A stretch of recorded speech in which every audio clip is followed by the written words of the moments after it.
What is going on, beautiful people? Welcome to another episode of the Narcissists Code. I'm your favorite self-aware narcissist, Mr. Lee Hammock, better known as Mental Healness across all social media platforms. If this is your first time seeing my face or hearing my voice, I'm a diagnosed narcissist, and I use my platform on social media to raise awareness for NPD, get more people into therapy, and also validate the victims, survivors, and the thrivers of said disorder, said toxic traits, said toxic people. Y'all are not new here. In today's episode, we're going to be answering the question: was any of it real? Was there any of the relationship with your narcissistic partner, ex, whatever, whoever, real? And like, y'all, again, let me preface this by saying, y'all know, this is my own personal perspective. I'm a diagnosed narcissist. There is no, this is me right here. You know what I'm saying? This is literally me, diagnosed narcissist. So was any of it real? For me, to me, and I think I've seen a lot of other narcissists, a lot of self-aware narcissists. I've seen a lot of other them agree with this as well. The most typically the realest part of the relationship with a narcissistic person is going to be the beginning. It's the most real in the beginning, and it's going to sound weird because in the beginning they're not being who they really are. Now the behaviors and the treatment like this, y'all got to bear with me. It's going to sound confusing, but it's not going to be confusing. Right? Okay. In the beginning, it's the most real for the narcissist. I promise you, it's the most real, like the passion, the love bombing phase, whatever they're doing for you in the beginning of the relationship. They most times, sometimes they're doing it from a place of malcontent. They'll be in evil. They'll be in villainous. But a lot of times they are being genuine because they actually care about you. Internally, we feel like we care about you. Like if we are love bombing you, we think you might be our person. I know particularly when I was with my oldest son's mom, I'm like, damn, this is the person I want to be with. Like she gets me, she's funny, she's cute, whatever.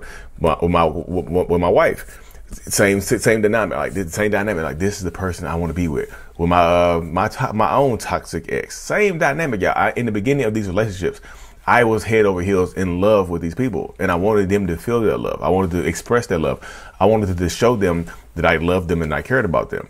So yeah, I even started to act like them a little bit. I even took on a few of their personality characteristics, and I listened intently so I can do whatever you like. Do whatever you like. You know, anything that you like to do, I would do it. Anything that you like to, any kind of event that you wanted to do, wanted to keep moving forward with, I would do it. You see what I'm saying? That's why during the love bombing phase, that narcissistic person a lot of times is actually giving you what they feel like is real love, even though they might be. But this is the thing right here. The love bombing phase is going to be the most real because they care about you and they want to make you happy. We are happy internally. So we want to make you happy internally. So we express that internal happiness that we feel when we're around you or when we're thinking about you. We express that externally. We want you to feel good because it's us. We want to take you off the market. We want to move stuff really, really quickly. You know, that's why a lot of times you see narcissists, toxic people, whoever, get married quickly. That's why you see that they'll get engaged quickly. They'll do a lot of this stuff quickly. You know what I mean? Because they want to secure you, because they want to take you off the market, because a lot of times they feel like you are their person. They're happy internally, so they want to express their internal happiness externally. And that's to me, that's real. I've been in that mode before.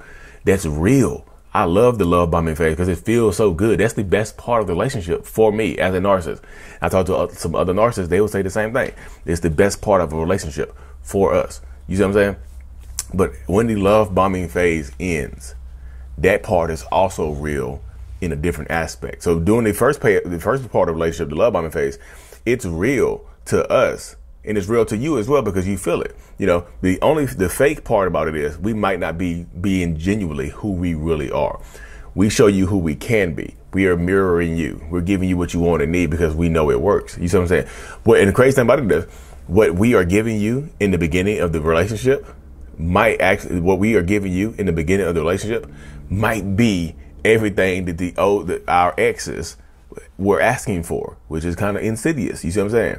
Because we know that type of stuff works. Oh, I'm gonna post pictures of I never posted pictures with my ex. I'm gonna post pictures with you because my ex wanted that. So I know that works. You see what I'm saying? I know that type of stuff works. My ex wanted this. So I know that type of stuff works. You know what I mean? But that's how it goes though, y'all. If you're dealing with narcissists, toxic people, whoever, that's how it goes. They're going to continue to do this type of stuff. But like I said, the beginning part of the relationship is real. but it's real, but we're not being authentically ourselves. It is real to us because we want to make you happy.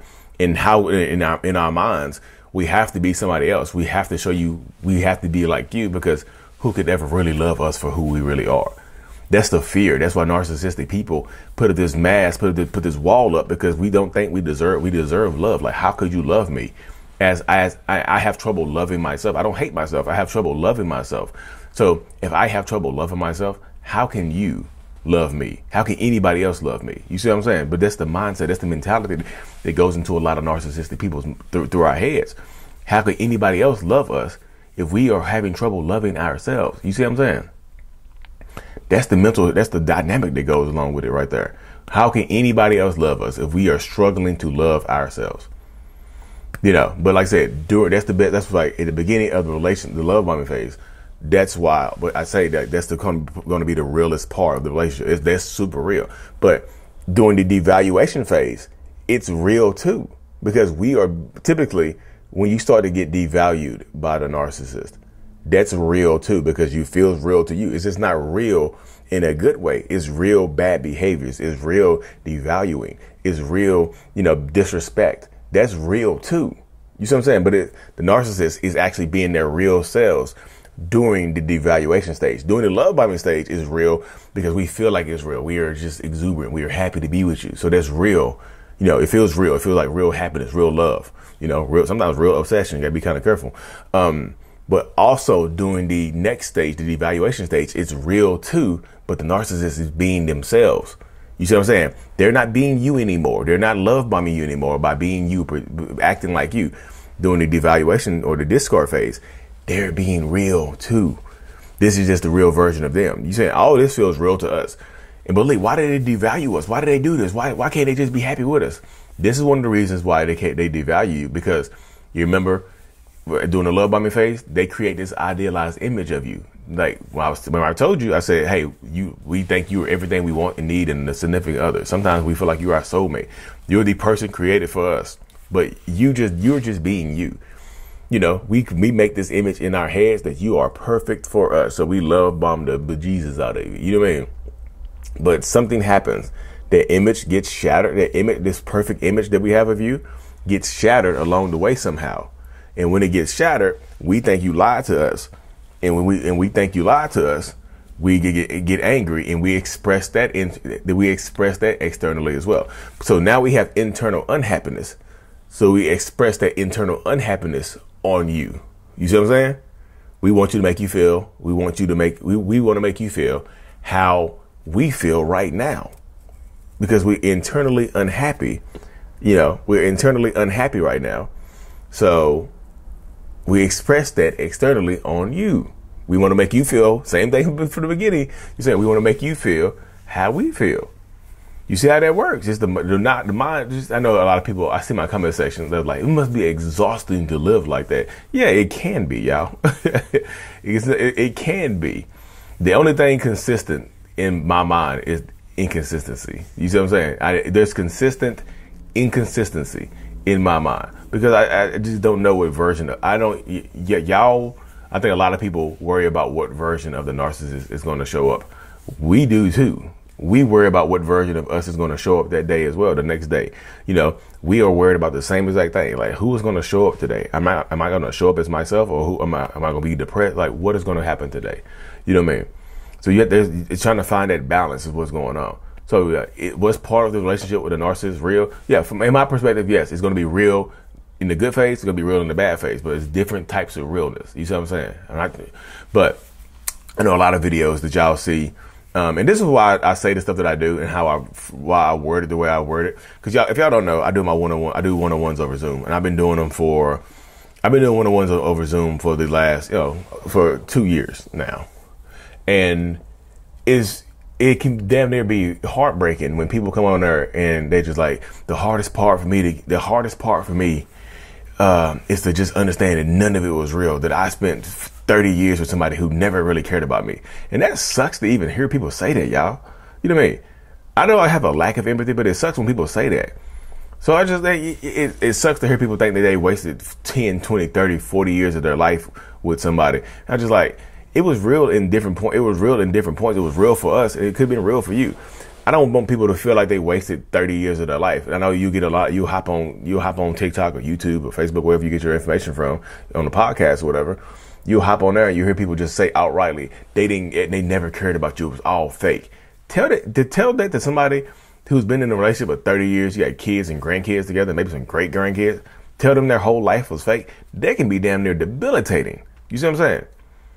So it was real, but it might not be in the version of realness that you wanted. You know what I mean? I reword stuff to empower people as opposed to try to cut them down. I've cut enough people down throughout my life now, y'all. I'm tired of cutting people down. I want to water people and help people grow. You see what I'm saying?